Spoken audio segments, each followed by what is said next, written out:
My sister announced her pregnancy at my engagement dinner, then booked her gender reveal on my wedding day, and my parents wanted me to combine both events. I, 28F, never thought I'd be sharing such a personal story on Reddit, but I really need perspective on this situation with my sister Lauren, 32F, that's tearing my family apart. Last night, my fiancé Mark, 30M, and I hosted an intimate engagement dinner at an upscale restaurant we've been saving up for months to book. We both work in education. I'm a high school counselor and he's a middle school science teacher, so saving for this dinner meant cutting back on a lot of things. We wanted it to be special because both our families were meeting formally for the first time since we got engaged last month. We invited our immediate families, my parents, 58F, 62M, Mark's parents, 59F, 61M, my sister Lauren and her husband Barry, 34M. Some background that's important to understand this mess: Lauren and I grew up in a middle-class family. Our parents worked hard to give us good education and opportunities, but we never had extravagant things. Lauren was always more ambitious and status-conscious than me. She went to business school while I pursued education, and she often made comments about how I was wasting my potential in a low-paying field. Things changed dramatically when she married Barry 6 years ago. Barry comes from old money. His family owns a chain of luxury car dealerships across 3 states. Since their marriage, Lauren has become increasingly competitive with me about everything. When I moved into my first apartment, she bought a house in the most expensive suburb. When I got promoted to lead counselor, she quit her marketing job to start a luxury lifestyle consulting business, despite having no experience in that field. When I bought my used Toyota, she immediately upgraded to a Range Rover. The biggest source of tension has been their fertility struggles. Lauren and Barry have been trying to conceive for the past 3 years without success.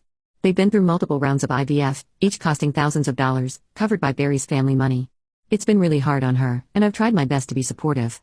I've spent countless nights on the phone with her, listening to her cry about negative pregnancy tests and failed treatments.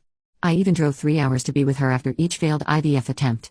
When their last round failed in March, I postponed my own engagement announcement by 3 months to be sensitive to her feelings.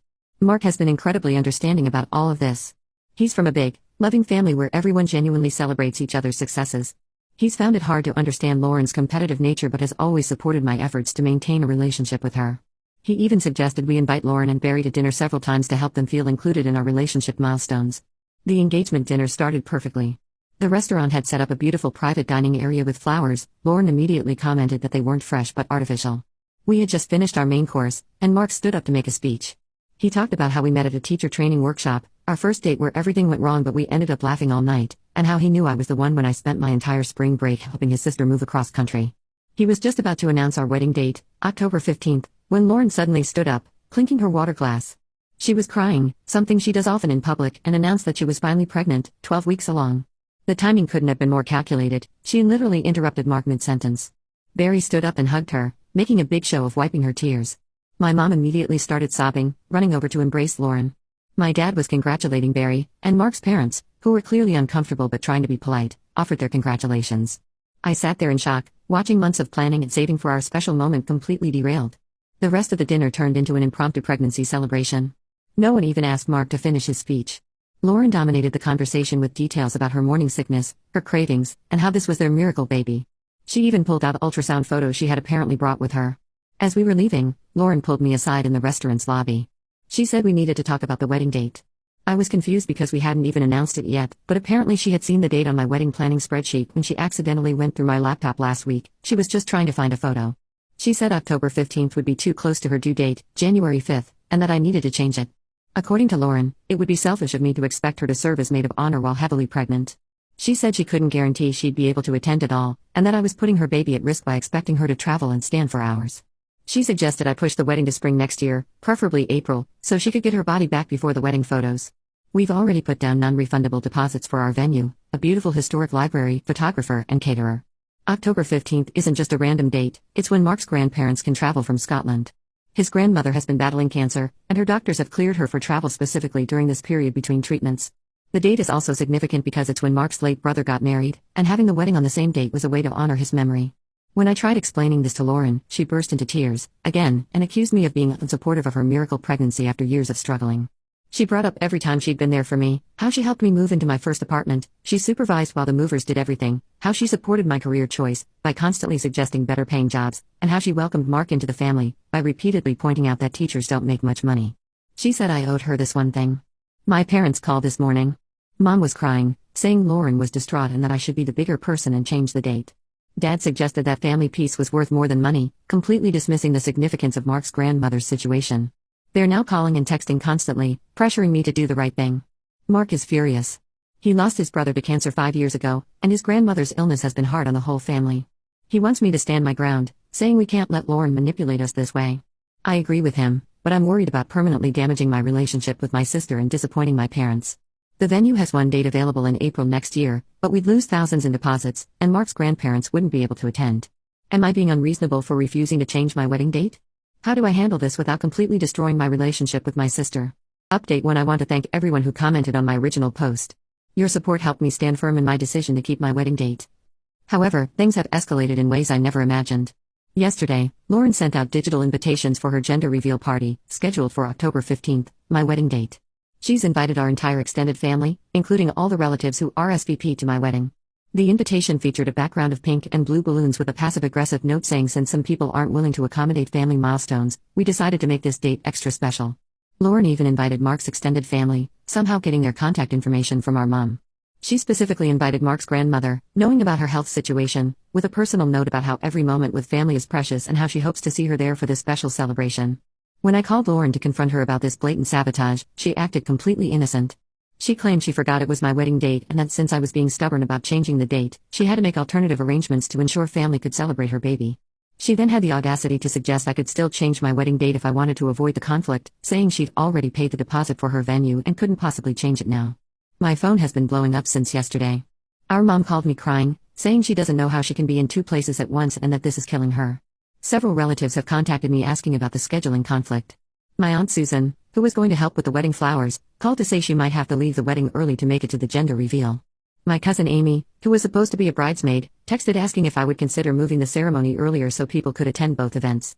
Lauren is telling everyone that I'm being selfish for not postponing my wedding, and that her pregnancy complications, which she conveniently never mentioned before, make it impossible for her to attend an October wedding.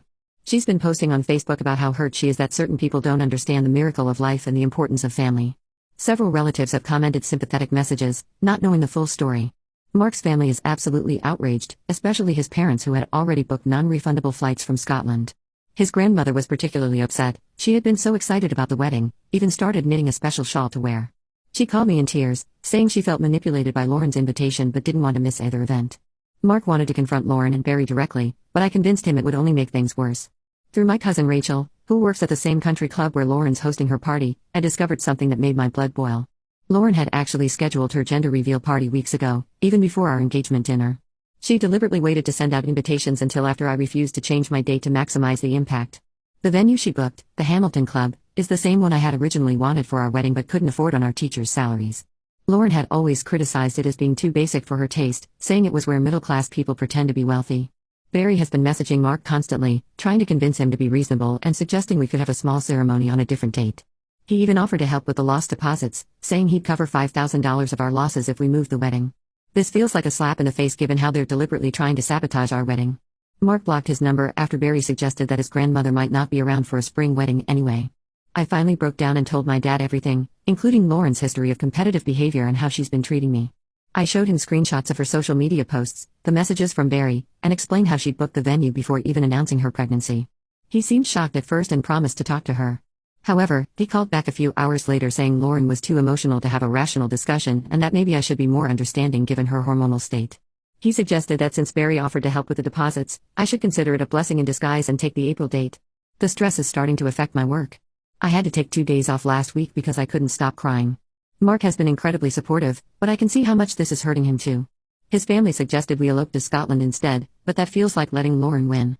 Plus, we've already invested so much in this wedding, both emotionally and financially. I'm standing firm on keeping our date, but I'm terrified about how this will play out. Half our guest list is now uncertain. My maid of honor, my best friend since college, is pressuring me to compromise because she's also close to Lauren, and my parents are barely speaking to me. Mark says we should just focus on us and let people choose sides if they must, but I never wanted this to become a choosing sides situation.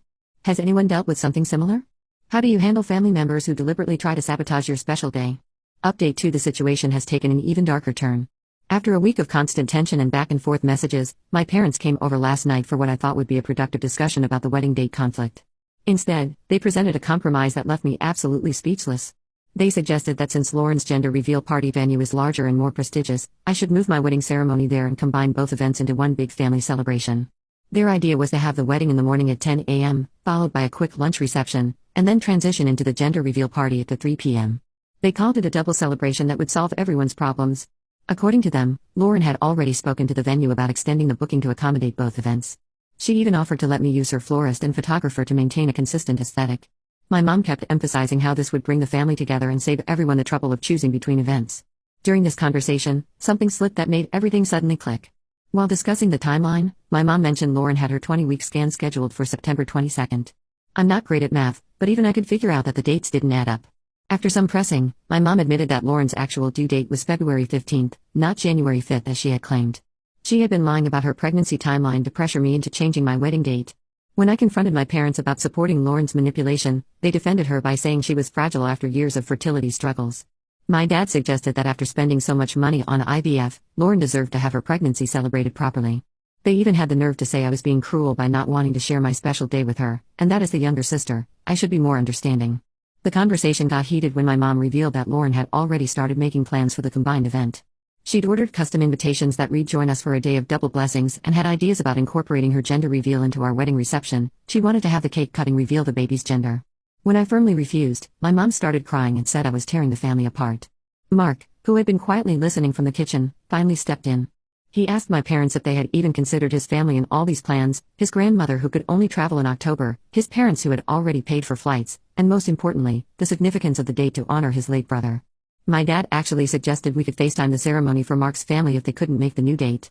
The final straw came when my parents presented Lauren's suggested compromises for the combined event. I would need to change my wedding colors because they clashed with her gender reveal theme. The ceremony would need to be short, 30 minutes max, to allow time for both events. Her gender reveal would get equal space in the wedding video. I would need to mention her pregnancy in my wedding vows to make it special. The seating arrangement would prioritize her husband's family because they were contributing more financially. I finally lost it.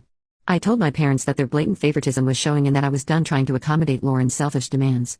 I pointed out how they've always enabled her competitive behavior and how she's managed to make every milestone in my life about herself. My dad tried to interrupt with "but she's pregnant," and I reminded him that being pregnant doesn't give anyone the right to manipulate and lie to family. They left in anger, my mom in tears and my dad saying I needed to think hard about my priorities.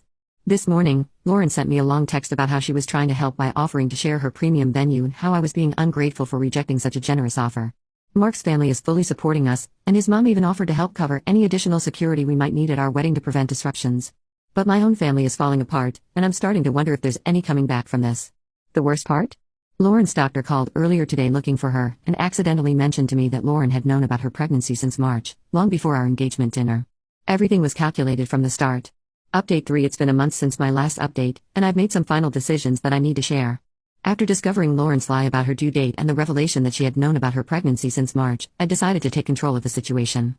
First, I gathered all the evidence, screenshots of Lauren's messages, the venue booking confirmation showing she'd booked it before our engagement dinner, texts from Barry trying to bribe us to change our date, and most importantly, medical records that Lauren had accidentally left at our parents' house showing her real due date. Then, I wrote a detailed email explaining the entire situation and sent it to all our relatives who had received invitations to both events. The response was overwhelming. Most family members were disgusted by Lauren's manipulation. Our Aunt Beth, who's been a strong supporter of Lauren during her fertility struggles, was particularly upset about how Lauren had weaponized her pregnancy. Within days, most guests had canceled their RSVPs to her gender reveal party. Even Barry's family, who initially sided with Lauren, expressed their disappointment in her behavior. Then something unexpected happened. Our Aunt Linda, who works in administration at the hospital where Lauren has her appointments, accidentally mentioned during a family dinner that Lauren had her first prenatal appointment in March. This was 2 weeks before Mark and I told our families about our engagement plans. Lauren had deliberately waited to announce her pregnancy until she could use it to overshadow our engagement. When confronted with this information, Lauren didn't even try to deny it. Instead, she blamed her pregnancy hormones and said she was feeling insecure about not being the center of attention anymore. She demanded that everyone understand her emotional state and claimed that years of fertility struggles had made her extra sensitive about her pregnancy journey. My parents finally acknowledged that Lauren's behavior was unacceptable, but in typical fashion, they still pressed me to forgive and forget for the sake of family harmony. Mom suggested we all go to family counseling, while Dad kept saying things like she's still your sister and think about your future niece or nephew. I've decided to go no contact with Lauren and limited contact with my parents. I've blocked Lauren on all social media and my phone. Barry tried reaching out through a burner number, again offering money to change our date, but Mark blocked that too. Our wedding will proceed as planned on October 15th. We've hired security to prevent any potential disruptions, and the venue has been notified not to admit Lauren or Barry even if they show up. Mark's grandmother is doing better and has confirmed she'll be able to attend, which means everything to us. Lauren apparently held her gender reveal party anyway, but only Barry's family and a few of her friends attended. She's been posting passive-aggressive quotes about toxic family members and the importance of forgiveness on social media, but I'm not engaging. The hardest part has been dealing with my parents. They still alternate between guilt-tripping me and trying to negotiate a reconciliation. Yesterday, Mom left a tearful voicemail about how she'll never see her grandchildren grow up together. Dad keeps sending articles about sister relationships and family healing. But for the first time in my adult life, I feel at peace with my decision. Sometimes protecting your own happiness means walking away from toxic relationships, even if they're family. Mark and I are focusing on our wedding plans and our future together. We've decided to start premarital counseling, not because we need it, but to ensure we never fall into the toxic patterns I grew up with. I won't be posting any more updates. Thank you to everyone who supported me through this challenging time. Sometimes the hardest choices are the right ones, and I'm choosing to prioritize my mental peace and my future family's well-being over maintaining toxic relationships.